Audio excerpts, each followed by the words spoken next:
وإن تبدوا ما في أنفسكم أو تخفوا يحاسبكم به الله. ما شاء الله.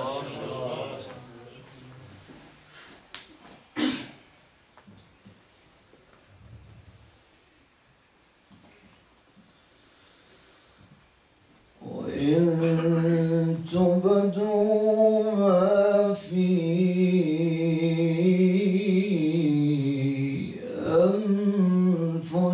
أنفسكم أو تخفوا يحاسبكم به الله.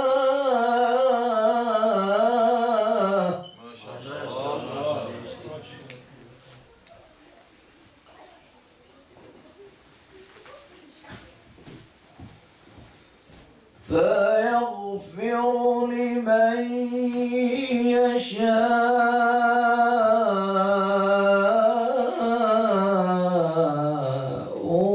ويعذب من يشاء والله على كل شيء قدير.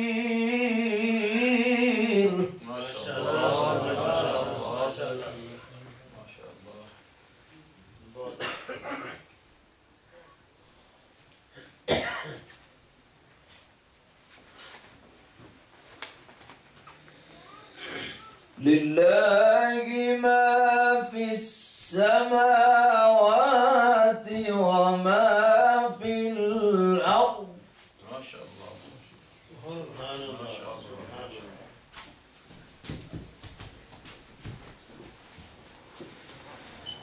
وإن تبدوا ما في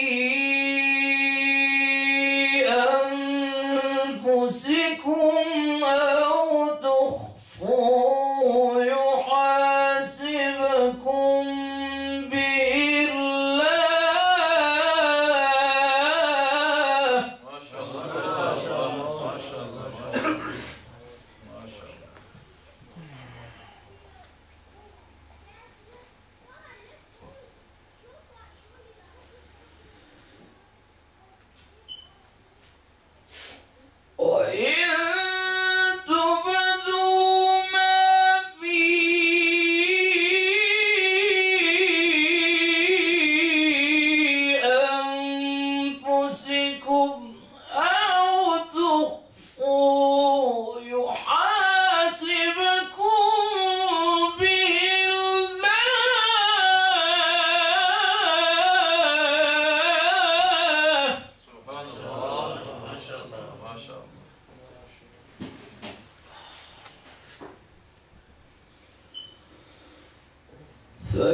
يغفر لمن يشاء ويعذب من يشاء. ما شاء الله. سبحان الله.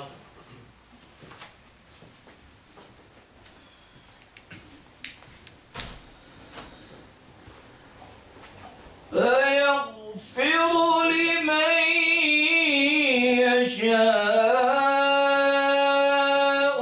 ويعذب من يشاء والله على كل شيء قدير.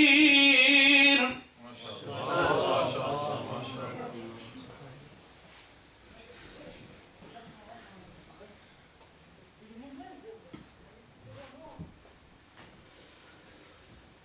آمن الرسول بما أنزل إليه من ربه والمؤمنون. سبحان الله. ما شاء الله. ما شاء الله.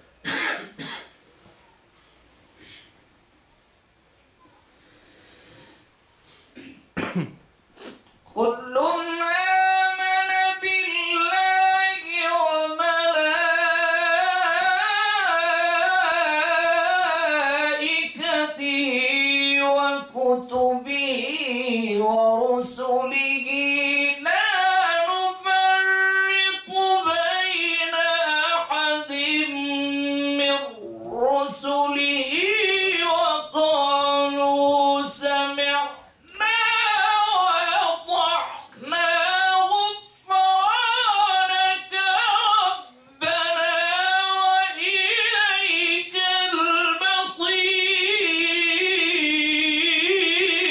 سبحان الله. ما شاء الله. ما شاء الله. ما شاء الله. ما شاء الله. اللهم زد